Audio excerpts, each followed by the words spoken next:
the winter of 1851, a teacher named Elizabeth Hartwell made a discovery in the basement of St. Catherine's Academy for Young Ladies that would haunt her for the rest of her life. Behind a false wall, in what appeared to be an abandoned storage room, she found 24 small beds, each with iron shackles still attached to the headboards. Beside each bed lay a single possession, a torn doll, a faded ribbon, a small wooden cross. On the wall, written in what appeared to be a child's desperate scrawl, were the words, "We are still here."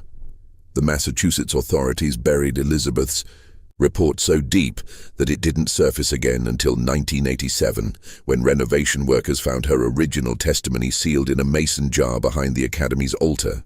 What they discovered about the fate of those 24 orphan girls would reveal one of New England's most carefully guarded secrets, a secret that 3 women calling themselves nuns had killed to protect. Before we continue with the story of St. Catherine's Academy, I need to tell you something important. This channel isn't for everyone, only for those brave enough to uncover the darkest secrets that history tried to bury. If you're one of the few who can handle the truth about what really happened in that Massachusetts Academy, hit that subscribe button and ring the notification bell. And I want to know, comment below and tell me what state you're listening from. Are you brave enough to hear what happened to those 24 girls? Let's find out together. But first, we need to understand how a place of supposed sanctuary became a house of horrors. The year was 1834, and Massachusetts was experiencing unprecedented growth. The Industrial Revolution had transformed cities like Boston and Worcester into bustling centers of commerce, but it had also created a darker problem: thousands of orphaned children with nowhere to go. Salem, Massachusetts in 1834 was a city still carrying the weight of its infamous past. While the witch trials were nearly a century and a half behind them, the people of Salem remained deeply religious and suspicious of anything that seemed unusual or out of place. The Congregationalist churches dominated the religious landscape, their stark white steeples reaching toward gray New England skies like accusing fingers. It was in this atmosphere of rigid puritanical devotion that St. Catherine's Academy for Young Ladies was established on Gallows Hill Road, a location that seemed almost mockingly appropriate given what would later transpire there.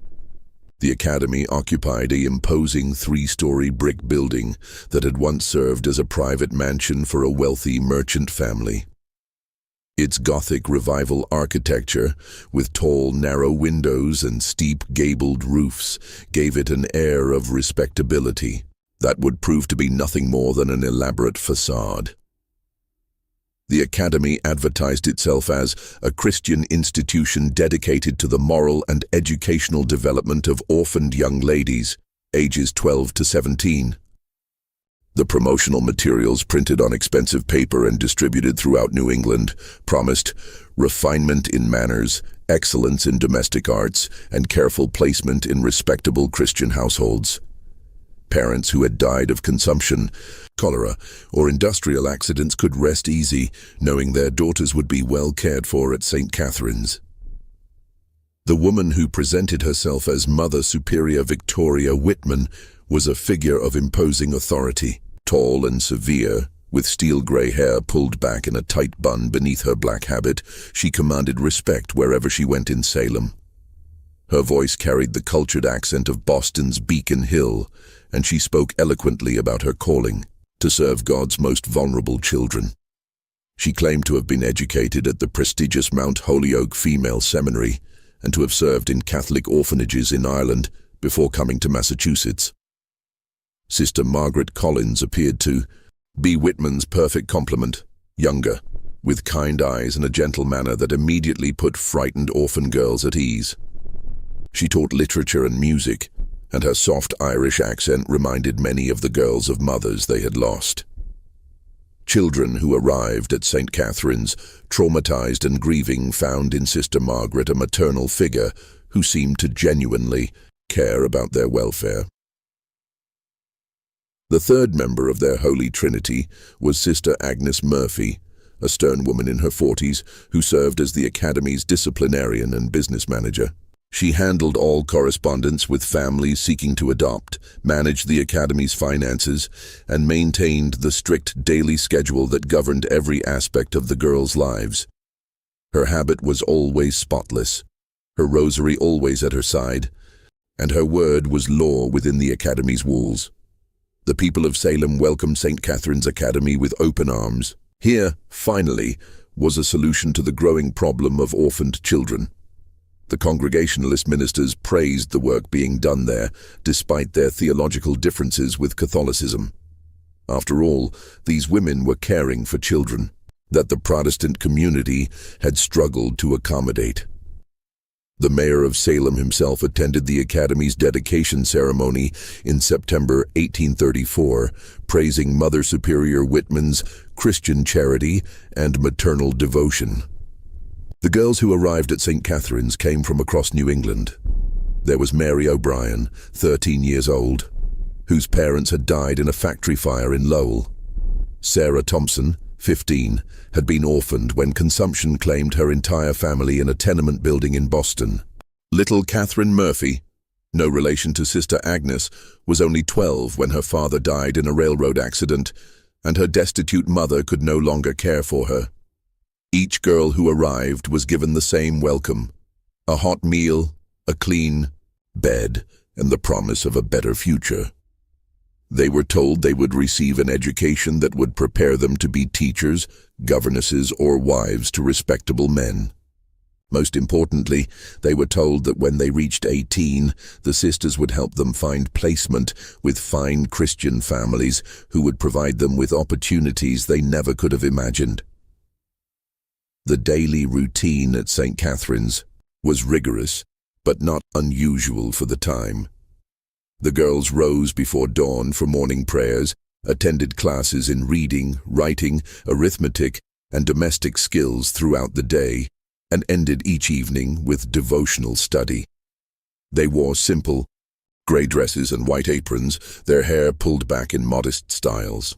They learned to embroider, to manage a household, to cook simple meals, and to conduct themselves as proper Christian ladies. From the outside, St. Catherine's Academy appeared to be everything it claimed to be. The few visitors who were allowed inside saw well-behaved girls engaged in their studies, clean dormitories with simple but adequate furnishings, and devoted religious women who had sacrificed worldly pleasures to serve God's children. When local ministers or government officials visited, they saw exactly what Mother Superior Whitman wanted them to see. But there were things that visitors didn't see. They didn't see the third floor of the building, which was always kept locked and was explained as storage for seasonal items.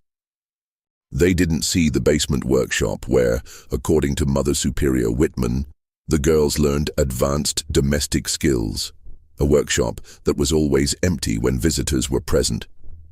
They didn't notice that while new girls regularly arrived at the academy, none of the long-time residents seemed to be aging out of the program. Most importantly, they didn't question why, in 17 years of operation, not a single girl who had been placed with a Christian family had ever written to friends still at the academy, or returned for a visit, or been seen anywhere in Massachusetts again. The first sign that something was terribly wrong at St. Catherine's Academy came not from within its walls, but from a completely unexpected source. A young woman named Emma Prescott, who worked as a seamstress in Boston's North End. It was a cold February morning in 1843, nearly 9 years after the Academy's founding, when Emma was walking to work through the narrow streets near the harbor. As she passed an alley between two brick tenements, she heard something that stopped her in her tracks. A young voice singing a lullaby that she recognized immediately. It was a song that her friend Mary O'Brien used to sing at the textile mill, where they had both worked before Mary's parents died in the fire. Emma followed the sound to a small window on the second floor of a building that she knew, by its reputation, to be one of Boston's most notorious brothels. The window was covered with heavy curtains, but through a small gap, she caught a glimpse of a young woman with dark hair and familiar features. Even after 3 years, Emma was certain she was looking at Mary O'Brien, the same Mary O'Brien, who was supposed to be living happily with a Christian family somewhere in Massachusetts. What Emma saw in that brief moment would haunt her forever. Mary, if it was indeed Mary, appeared to be wearing a silk dress that was far too sophisticated for a girl of 16. Her hair was arranged in an elaborate style that seemed completely at odds with the modest orphan girl Emma remembered. But it was Mary's eyes that disturbed Emma most. They held a hollow, distant expression that spoke of experiences no child should ever endure. Emma stood frozen in that alley for several minutes, trying to convince herself that she had been mistaken. But the lullaby continued, and the voice was unmistakably Mary's. When Emma finally gathered the courage to approach the building's front door, she was met by a large man who made it clear that respectable young ladies had no business in that part of town. That evening, Emma wrote a letter to St. Catherine's Academy, addressing it to Mary O'Brien and asking about her friend's welfare. She mentioned that she thought she had seen Mary in Boston and wondered if she might be visiting the city. Emma expected a prompt reply explaining that Mary was well and happy with her adoptive family, perhaps even including a letter from Mary herself. Instead, Emma received a response that chilled her to the bone. Sister Agnes Murphy wrote back within a week, but her letter raised more questions than it answered. She thanked Emma for her concern, but explained that Mary O'Brien had been placed with a devout family in western Massachusetts more than 2 years earlier. The family, she wrote, had specifically requested privacy and did not wish to maintain correspondence with Mary's former acquaintances. Sister Agnes added that Mary was thriving in her new environment and had expressed her desire to focus entirely on her new life. The letter's tone was formal and final, clearly meant to discourage any further inquiries. But Emma noticed something odd about the handwriting. Having worked as a seamstress, she had developed a keen eye for detail, and she was certain that the letter had been written by 2 different people. The main text appeared to be in Sister Agnes's careful script, but the signature at the bottom looked different, more hurried, as if someone else had signed Sister Agnes's name. Emma might have let the matter drop, but 3 months later she had another disturbing encounter. While shopping at Faneuil Hall, she saw a well-dressed gentleman leading a young girl by the arm toward a waiting carriage. The girl was perhaps 14 years old, with light brown hair and freckles across her nose. Emma was almost certain she recognized her as Sarah Thompson, another girl from St. Catherine's Academy who was supposed to have been adopted by a loving family. But this girl wasn't dressed like the daughter of a respectable family. Her clothing was expensive but inappropriate for a child her age, the kind of clothing Emma had seen on women in the more questionable establishments near the waterfront. The girl's eyes held the same hollow expression Emma had seen in Mary's face, and she moved with the listless compliance of someone who had learned not to resist.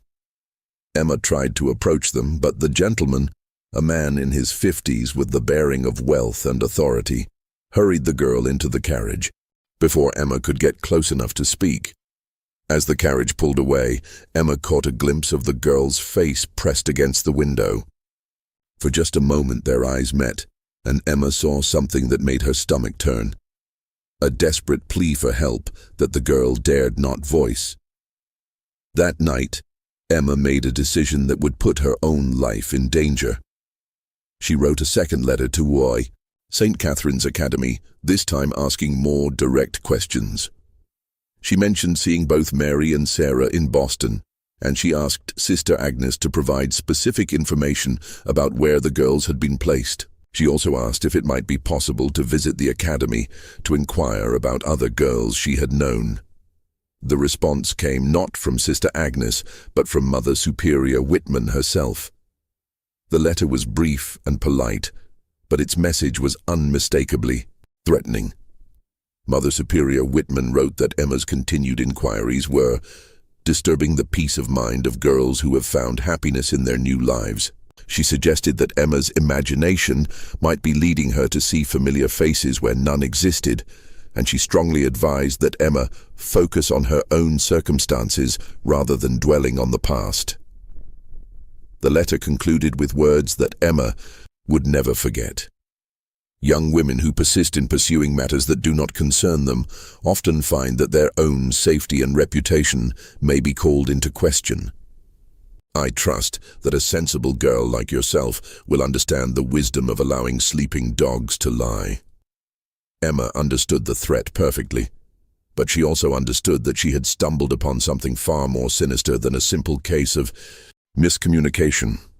Two girls who were supposed to be living with Christian families were instead appearing in circumstances that suggested a fate far worse than orphanhood. The question that tormented Emma was how many other girls from St. Catherine's Academy had met the same fate, and more importantly, what could she possibly do about it without putting herself in mortal danger? Emma Prescott's discovery would have remained nothing more than a troubling suspicion, if not for a series of events that began to unfold in the autumn of 1847.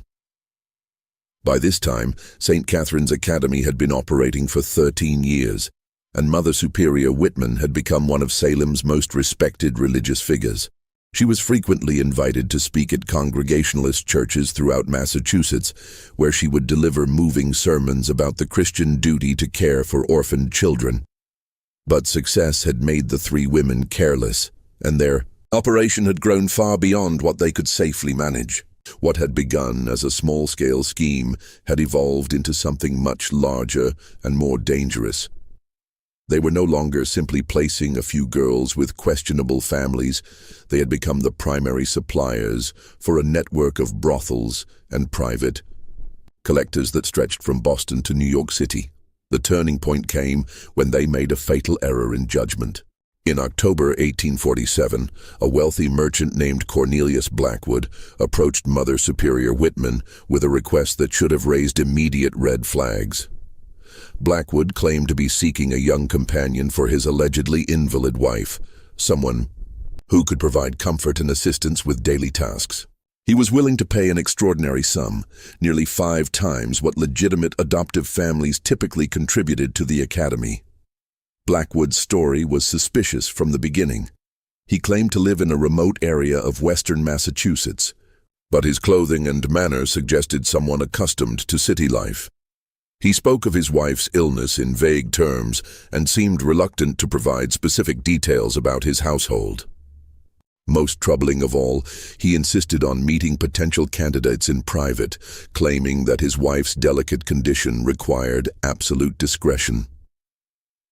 A legitimate religious institution would have refused such a request, but Mother Superior Whitman saw only the financial opportunity. She arranged for Blackwood to meet 3 of her girls, 15-year-old Catherine Murphy, 14-year-old Elizabeth Porter, and 16-year-old Hannah Clark. All 3 were described as particularly lovely and well-behaved, qualities that had made them valuable commodities in the Academy's true business. What Mother Superior Whitman didn't know was that Cornelius Blackwood didn't exist. The man calling himself Blackwood was actually Detective Inspector William Ashworth of the Boston Police Department, working undercover on a case that had been developing for months. The investigation had begun when the body of a young woman was pulled from Boston Harbor in the summer of 1847. The victim appeared to be about 18 years old, with dark hair and delicate features that suggested she had once been well cared for. What made the case unusual was a small tattoo on the girl's wrist, a simple cross with the letters SC beneath it. Detective Ashworth had seen similar markings before, always on young women found dead in circumstances that suggested they had been involved in prostitution. But these particular markings were different. They appeared to be amateur work, the kind of tattoo that might be applied by someone without professional skill. More importantly, The SC initials suggested an institutional connection that went beyond simple street-level prostitution. Ashworth's investigation had led him through Boston's underground network of brothels and private clubs catering to wealthy men with particular tastes. What he discovered was a carefully organized system that provided young girls to clients who were willing to pay premium prices for what they called fresh inventory. The girls in this network were not typical street prostitutes. They were educated, well-mannered young women who had been trained to serve the specific needs of Boston's elite. The trail had eventually led Ashworth to St. Catherine's Academy, but not through any direct evidence. Instead, he had noticed a pattern in the missing persons reports that crossed his desk. Over the past 13 years, dozens of young women had simply vanished from Massachusetts without a trace. They weren't runaways from troubled families. They were girls who had been placed in what appeared to be legitimate institutions or adoptive homes, only to disappear completely. When Ashworth began investigating these disappearances more closely, he found that an unusually high number of them had connections to St. Catherine's Academy. Girls who had been successfully placed with Christian families were never seen again, never wrote letters to friends, never appeared in marriage records or death certificates. It was as if they had been erased from existence. The undercover operation at St. Catherine's was Ashworth's attempt to gather evidence of what he suspected was a sophisticated trafficking operation. What he found when he met with Mother Superior Whitman exceeded his worst expectations. During their private meeting in the Academy's parlor, Mother Superior Whitman spoke openly about the qualities that made certain girls more valuable than others. She emphasized their youth, their innocence, and their complete dependence on the Academy for their survival. She hinted that clients with particular requirements could be accommodated, and she made it clear that discretion was guaranteed as long as the price was right. When Ashworth asked to see the girls she had mentioned, Mother Superior Whitman led him not to the main dormitory where visitors were usually taken, but to a separate wing of the building that he had not seen before. This area was noticeably different from the rest of the academy. The rooms were smaller and more luxuriously appointed, with silk curtains and fine furniture that seemed completely out of place in an orphanage. The three girls who were brought to meet Cornelius Blackwood were dressed in clothing that was far too sophisticated for orphans. Their hair was styled in elaborate fashions, and they wore cosmetics that enhanced their youthful beauty. Most disturbing of all, they had been trained to present themselves in ways that were clearly designed to appeal to adult men with predatory interests. Detective Ashworth realized that he was looking at girls who had been systematically groomed for sexual exploitation. But what he saw next would haunt him for the rest of his career. As he was leaving the academy, Ashworth caught sight of another part of the building that Mother Superior Whitman had not shown him. Through a window, he glimpsed what appeared to be a workshop where several young women were engaged in some kind of manual labor. But these weren't the happy, well-cared-for students he had been shown earlier. These girls looked exhausted and defeated, working in silence under the watchful eye of Sister Agnes Murphy. Ashworth realized that St. Catherine's Academy was operating on multiple levels. There were the girls who were being prepared for placement with wealthy clients, girls who received special treatment and training. There were the girls who were used for manual labor within the academy itself. And based on the evidence he had gathered, there were girls who simply disappeared when they were no longer useful to the operation. The question that now faced Detective Ashworth was how to build a case against three women who had spent 13 years building reputations as devoted servants of God. They had the support of Salem's religious community, the respect of government officials, and the protection that came from serving what appeared to be a noble cause. But Ashworth had one advantage that Mother Superior Whitman didn't know about. Emma Prescott had finally found the courage to approach the Boston police with her suspicions. Her testimony, combined with the evidence Ashworth had gathered undercover, would form the foundation of a case that would expose one of New England's most carefully guarded secrets. Detective Ashworth knew that exposing the truth about St. Catherine's Academy would require more than his undercover observations and Emma Prescott's testimony. He needed irrefutable evidence, and he needed witnesses who could testify to what they had seen. The problem was that the operation had been designed to eliminate witnesses, and anyone who might have knowledge of the Academy's true activities had either been silenced or was too terrified to speak. The breakthrough came from an unexpected source, Dr. Nathaniel Webb, the physician who served as the Academy's medical examiner. Dr. Webb was a respected member of Salem's medical community, a man in his 60s who had built his reputation on his discretion and his willingness to treat patients without asking uncomfortable questions. What Detective Ashworth discovered was that Dr. Webb's discretion came at a price. He had been receiving payments from St. Catherine's Academy that far exceeded what any legitimate medical practice would require. Dr. Webb's involvement with the Academy began in 1836, just 2 years after its founding. He had been called to treat a young girl who had suffered what Mother Superior Whitman described as a serious accident. The girl, who was about 14 years old, had injuries that were consistent with violent sexual assault. Dr. Webb treated her injuries and was paid handsomely for his silence. Over the years, Dr. Webb had been called to the Academy dozens of times to treat similar accidents. Young girls with injuries that told a clear story of abuse.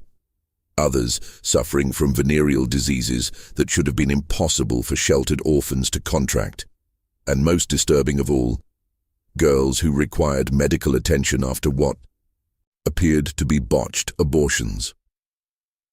Dr. Webb had kept detailed records of these treatments, partly out of medical necessity and partly as insurance against the day when his own involvement might be discovered.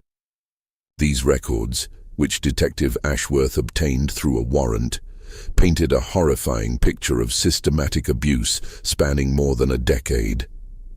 The medical records revealed that girls at St. Catherine's Academy were routinely subjected to physical and sexual violence. They were infected with diseases that could only have been transmitted through sexual contact with multiple partners. They suffered injuries that suggested they had been physically restrained and brutalized. And when they became pregnant as a result of their abuse, they were subjected to dangerous procedures that often left them permanently damaged or dead. But the records also revealed something else. Dr. Webb had been documenting the identities of the men who brought girls to him for treatment. These were not the Christian families who were supposedly adopting the girls from St. Catherine's Academy. They were wealthy merchants, politicians, judges, and religious leaders from Boston and beyond, men who were paying premium prices for access to young victims. Among the names in Dr. Webb's records were some of the most prominent figures in Massachusetts society. There was Judge Harrison Cromwell, who had built his career prosecuting moral crimes while secretly patronizing the very establishments he condemned. There was Reverend Samuel Blackstone, whose sermons about the sanctity of childhood had made him famous throughout New England.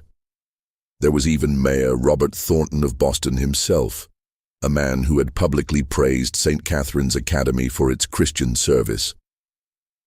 Detective Ashworth realized that he was looking at evidence of a conspiracy that reached far beyond 3 women running a single institution. This was a network of powerful men who had used their positions to exploit the most vulnerable members of society, secure in the knowledge that their victims had no voice and no recourse.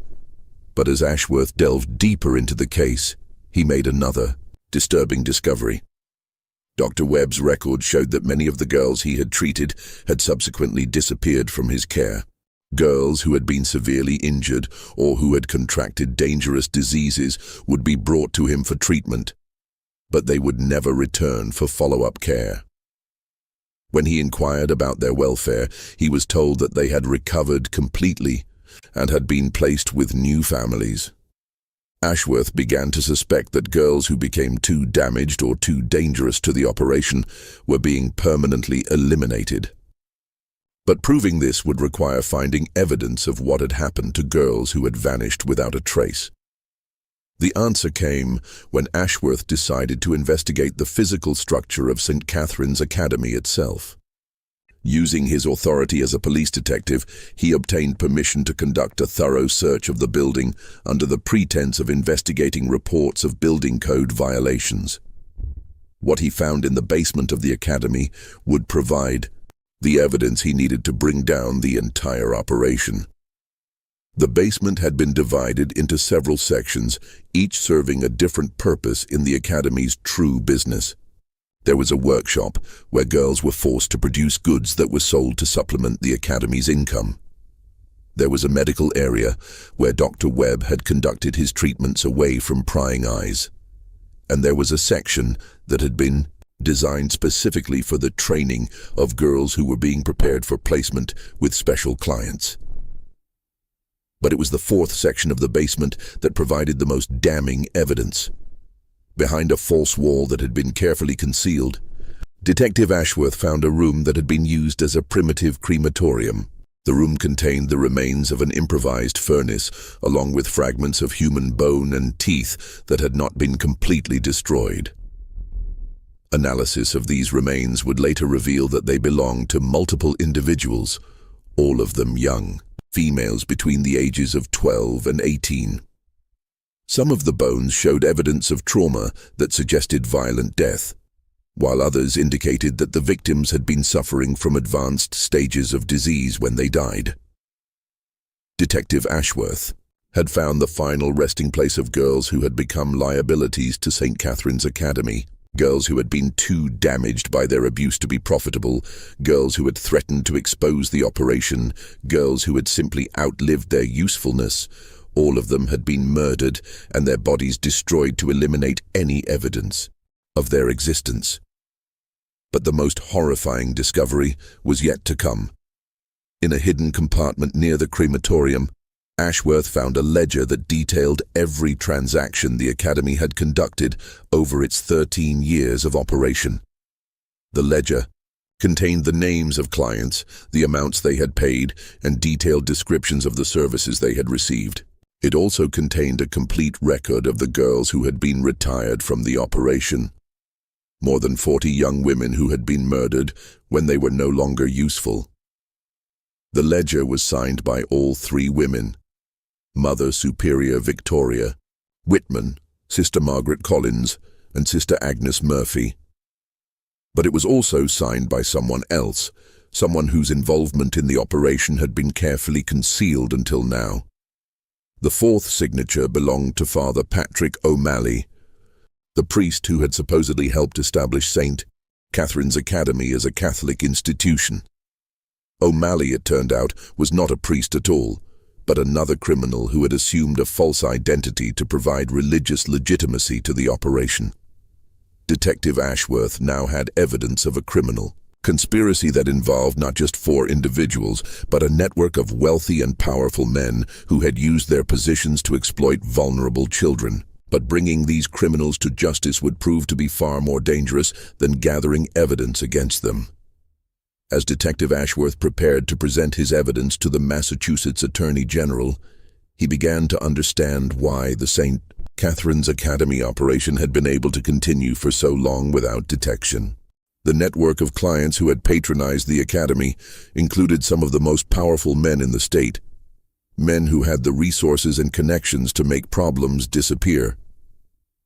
The first indication that Ashworth was in danger came when his superior, Captain Thomas Brennan, called him into his office for what was supposed to be a routine briefing on the case. Captain Brennan had always been supportive of Ashworth's work, but his demeanor during this meeting was noticeably different. He seemed nervous, distracted, and reluctant to discuss the details of the investigation. "Detective Ashworth." "Captain," Brennan said, avoiding eye contact. "I've been reviewing your reports on this St. Catherine's matter, and I'm concerned that you may be overreaching your authority. These are serious accusations you're making against respected members of the community." Ashworth was stunned. "Captain, the evidence is overwhelming.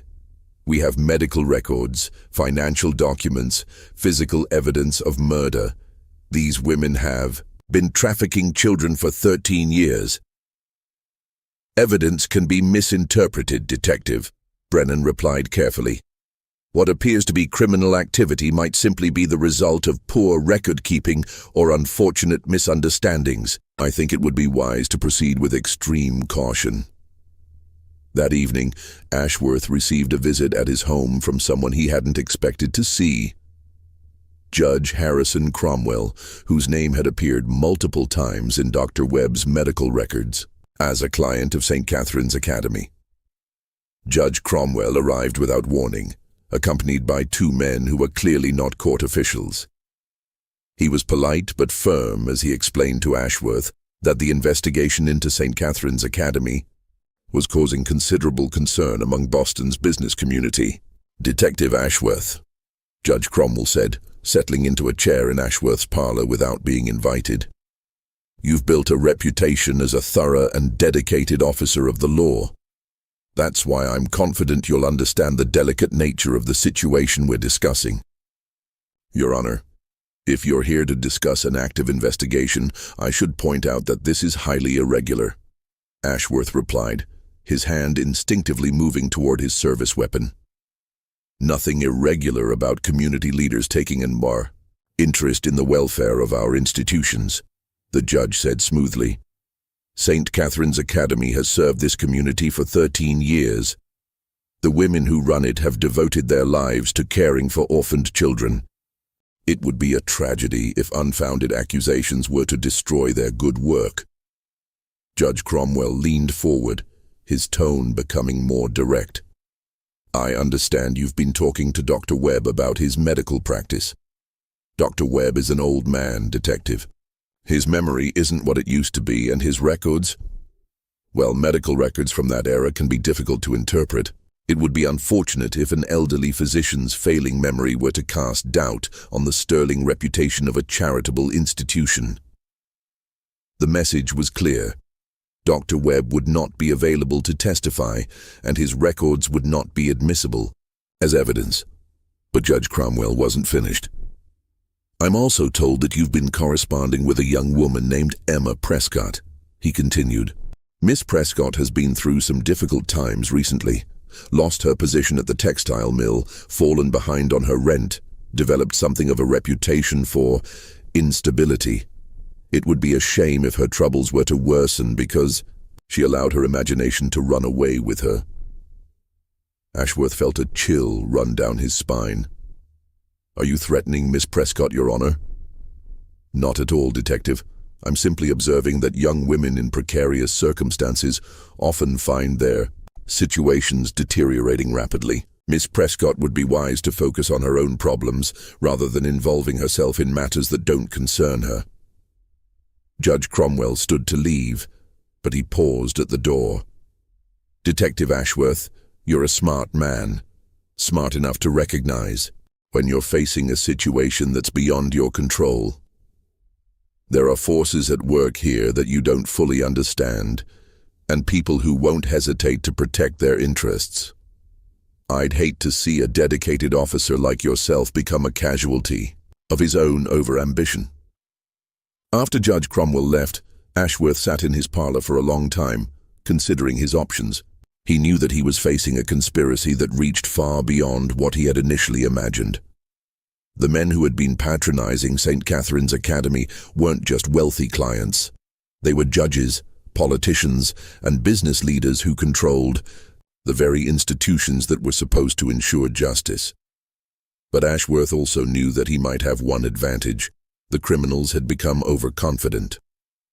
They had operated for so long without consequences that they believed themselves untouchable.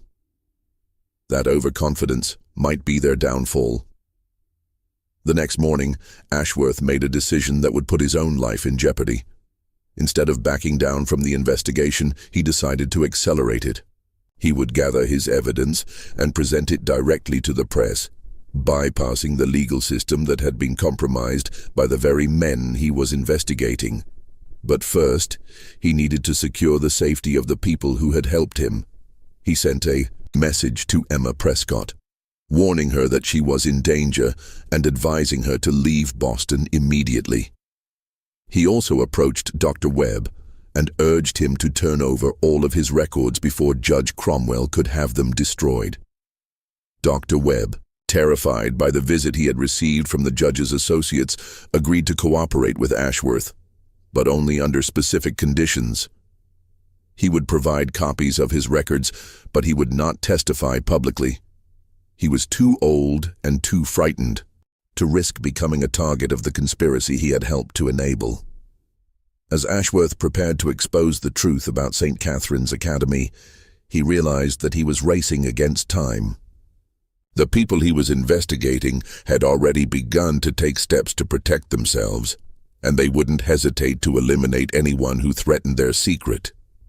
The question was whether Ashworth could gather enough evidence to bring them down before they succeeded in silencing him permanently.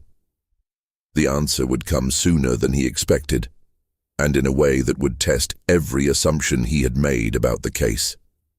Just when Detective Ashworth thought he understood the full scope of the conspiracy, he received information that would change everything he believed about St. Catherine's Academy. If this story is giving you chills, share this video with a friend who loves dark mysteries. Hit that like button to support our content. And don't forget to subscribe to never miss stories like this. Let's discover together what Detective Ashworth was about to uncover. Because the truth about those 24 missing girls was more horrifying than anyone had imagined. The revelation that would expose the true horror of St. Catherine's Academy came from the last person Detective Ashworth expected, Sister Margaret Collins herself. On the night of November 15, 1847, Sister Margaret arrived at Ashworth's home in a state of complete terror. Her nun's habit was torn and stained with blood, her face bore fresh bruises, and her eyes held the wild look of someone who had seen death approaching. "Detective Ashworth," she gasped as he opened his door. "They're going to kill me. They know. I've been talking to you, and they're going to kill me, just like they killed the others." Ashworth quickly brought her inside and secured the house. As Sister Margaret sat in his parlor, trembling with fear and exhaustion, she began to tell him a story that revealed the true nature of the women who had been running St. Catherine's Academy. "My name isn't Margaret Collins," she said, her Irish accent now completely gone, replaced by the flat tones of rural Massachusetts. "It's Martha Caldwell, and I'm not a nun. None of us are nuns, Detective. We're criminals, murderers who have been using that academy to destroy children for 13 years. The woman who had called herself Sister Margaret began to tell Ashworth the real story of St. Catherine's Academy. She, Victoria Whitman, and Agnes Murphy had met in the Massachusetts State Prison for Women in 1833, where they were serving sentences for various crimes, fraud, theft, and in Murphy's case, the murder of her own husband for his insurance money. "Victoria was the smartest of us," Martha continued, her voice barely above a whisper.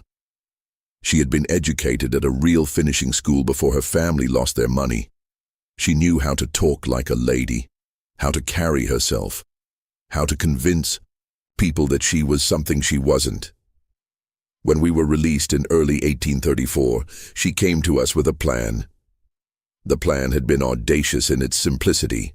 Victoria Whitman had learned that there were 3 actual nuns, Sister Catherine Morrison, Sister Mary Frances, and Sister Teresa Walsh, who had been traveling from Ireland to establish a Catholic orphanage in Massachusetts. The nuns were traveling alone, carrying the documentation and funding they needed to start their new mission. Victoria arranged to meet them when their ship docked in Boston, Martha said, her voice breaking with the memory. "We told them we were devout Catholic women who wanted to help with their mission. We offered to guide them to Salem, where they planned to establish their academy. The 3 genuine nuns never made it to Salem alive. On a remote stretch of road between Boston and Salem, Victoria Whitman and her accomplices murdered the women they were supposed to be helping. They took their documents, their money, and most importantly, their identities.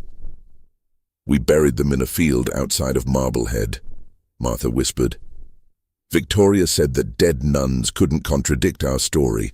We burned their real clothing and put on their habits. When we arrived in Salem, we became Sister Victoria, Sister Margaret, and Sister Agnes. The false documentation had been easy to maintain because few people in Protestant Massachusetts were familiar with Catholic hierarchy and procedures. The women's claims about their background and authority were accepted without question, and their mission to help orphaned children was welcomed by the community.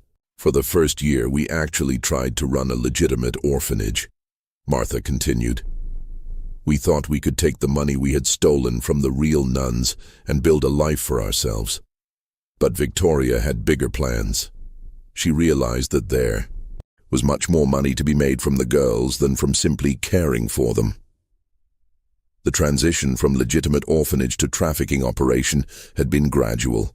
It began when a wealthy Boston merchant approached Victoria Whitman about adopting a girl, but made it clear that his intentions were not paternal. Victoria realized that there were men willing to pay extraordinary sums for access to young, vulnerable girls who had no family to protect them. Victoria started by identifying girls who wouldn't be missed, Martha explained. Girls who had no relatives, no friends outside the academy, no one who would ask questions if they disappeared. She would tell the community that these girls had been placed with wonderful families, and everyone believed her because she was Mother Superior Victoria Whitman, a devoted servant of God. But the operation had grown far beyond what Martha had ever imagined it would become. What had started as selling a few girls to wealthy perverts had evolved into a sophisticated network that supplied children to brothels throughout New England. The academy became a recruitment center, a training facility, and ultimately a disposal site for girls who were no longer useful. The basement workshop wasn't for teaching domestic skills, Martha said, her voice filled with horror at her own memories. It was where we broke them, where we taught them to submit, to obey, to accept that their bodies weren't their own anymore. Girls who resisted were beaten until they learned compliance. Girls who tried to escape were made examples of. Martha described a systematic process of psychological and physical abuse designed to strip the girls of their will to resist. New arrivals were isolated from the other girls and subjected to increasingly severe punishments until they accepted their fate. Girls who showed particular beauty or refinement were given special training that prepared them for the most wealthy and demanding clients. Victoria had lists, Martha said. Lists of clients and their specific requirements. Some men wanted girls who looked like their own daughters. Others wanted girls who reminded them of their dead wives. There were men who paid extra for girls who would cry, and men who paid extra for girls who wouldn't. The most disturbing revelation was what happened to girls who became pregnant, contracted diseases, or simply aged out of their usefulness. Dr. Webb's treatments had been attempts to maintain the girls' value as commodities, but when those treatments failed, the girls were eliminated. Victoria called it retirement, Martha said, the euphemism sounding obscene in the context of child murder. Agnes would take them down to the basement, and they would never come back. At first, Victoria told me they were being sent to other institutions, but I knew that wasn't true. I could smell the smoke from the crematorium, could see the ashes that Agnes scattered in the garden behind the academy. Martha estimated that more than 60 girls had been retired over the 13 years of the academy's operation. Some had been murdered outright when they became liabilities. Others had died from the abuse they suffered, and still others had been killed when they threatened to expose the operation. "The 24 girls you're looking for?" Martha said. "They're not missing. They're dead. Every single one of them." Victoria kept a record of their names because she was proud of what she had built. She called them her greatest successes, girls who had generated the most money before they were eliminated. But Martha's most shocking revelation was about the scope of the conspiracy. The network of clients wasn't limited to Boston or even Massachusetts. Victoria Whitman had established connections with similar operations throughout New England and New York, creating a regional network that traded girls like commodities. "There are other places like St. Catharines," Martha said. Victoria was in communication with people running similar operations in Connecticut, Rhode Island, even as far away as Philadelphia. They would trade girls, share clients, help each other eliminate problems. It's not just one academy detective, it's dozens of them. Martha had finally decided to come forward because she had learned that Victoria and Agnes were planning to eliminate her. Her growing reluctance to participate in the most violent aspects of the operation had made her a liability, and she had overheard them discussing the best way to arrange her accident. "I never wanted it to go this far," she said, tears streaming down her face. "When we started, I thought we were just going to steal some money and disappear. I never imagined we would become what we became. I've helped murder children, detective. I've helped destroy dozens of innocent lives, and I can't live with it anymore." Martha offered to provide Ashworth with everything he needed to expose the operation. The location of the mass grave where the real nuns were buried, the names and locations of other similar operations, detailed records of clients and transactions, and most importantly, the location where Victoria Whitman kept her most incriminating evidence. "Victoria keeps everything in a safe in her private quarters," Martha said. "Financial records, client lists, photographs that clients paid extra for, correspondence with other operations. She thinks it makes her powerful, having evidence that could destroy so many important men. But it's also evidence that could destroy her." As Martha finished her confession, Ashworth realized that he was looking at the biggest criminal conspiracy in Massachusetts history, but he also realized that exposing it would be incredibly dangerous. The men who had been clients of St. Catherine's Academy would do anything to prevent their crimes from becoming public, and they had the resources to eliminate anyone who threatened them. The question was whether Ashworth could move fast enough to gather the evidence and present it to the public before the conspiracy could silence him and Martha permanently.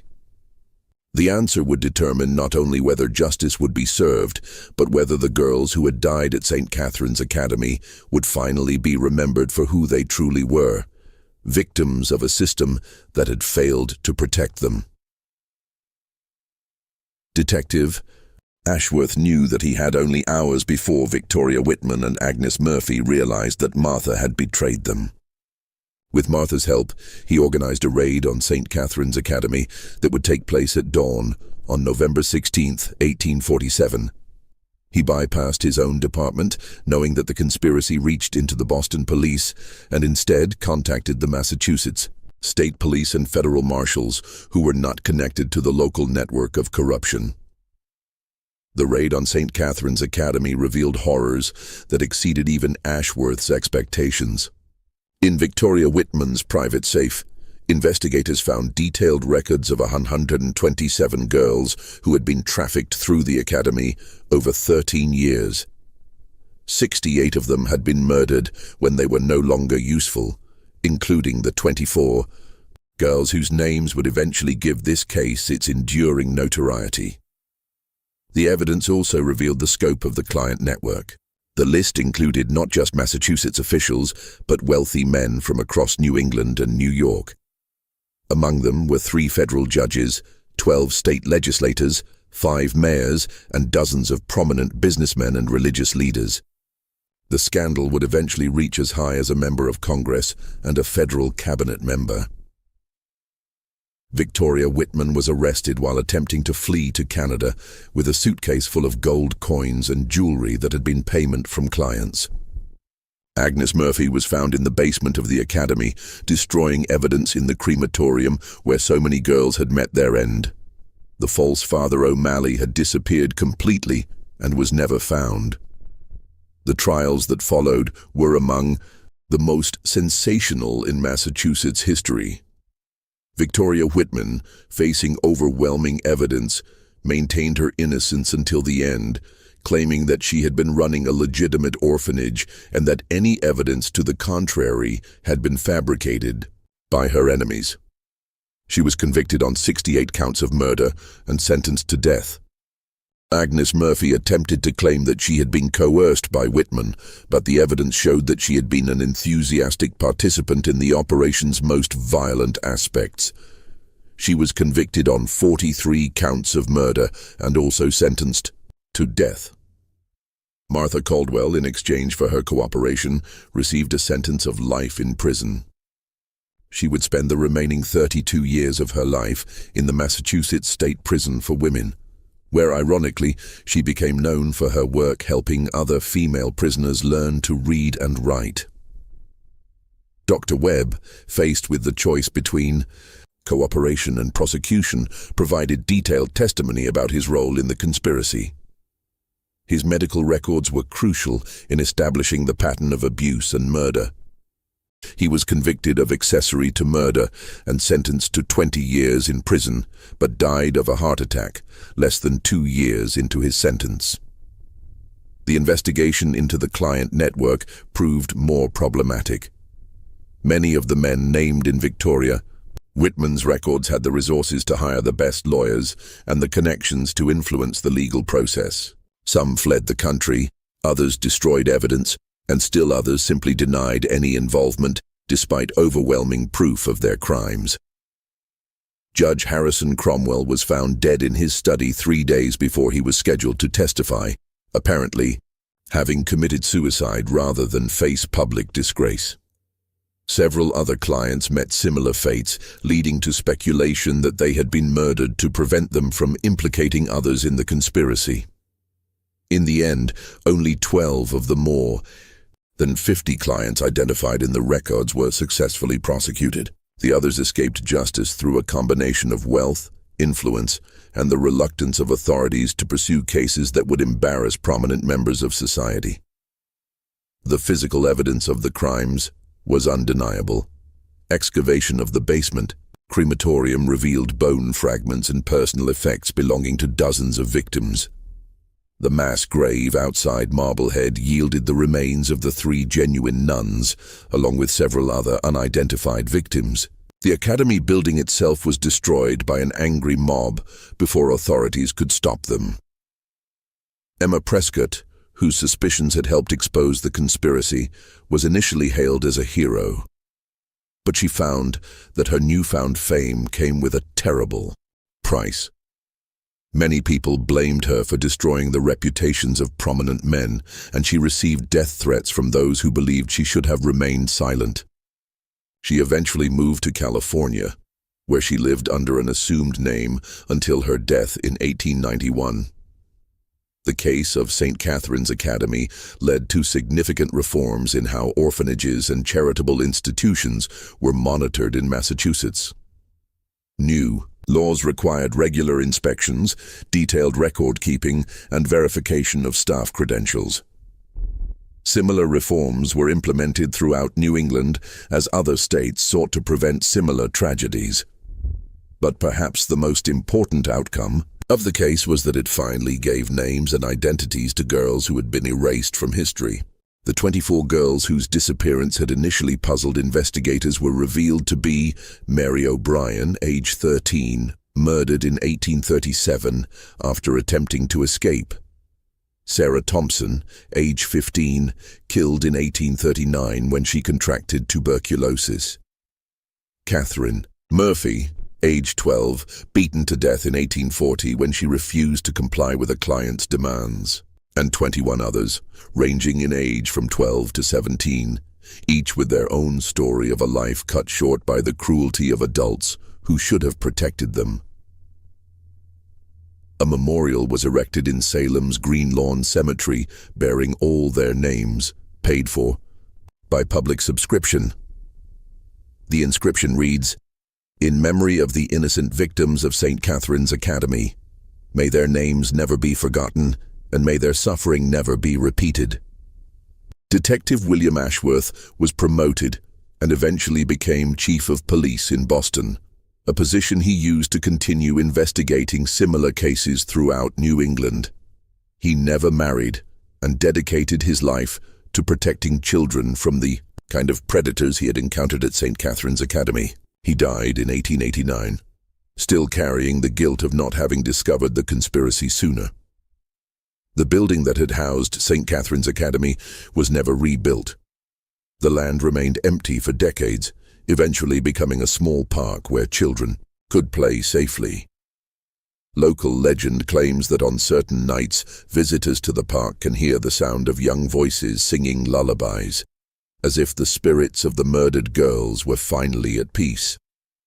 The case file for St. Catherine's Academy remains one of the most requested records in the Massachusetts State Archives. Researchers, journalists, and true crime enthusiasts continue to study the case, looking for answers to questions that may never be fully resolved.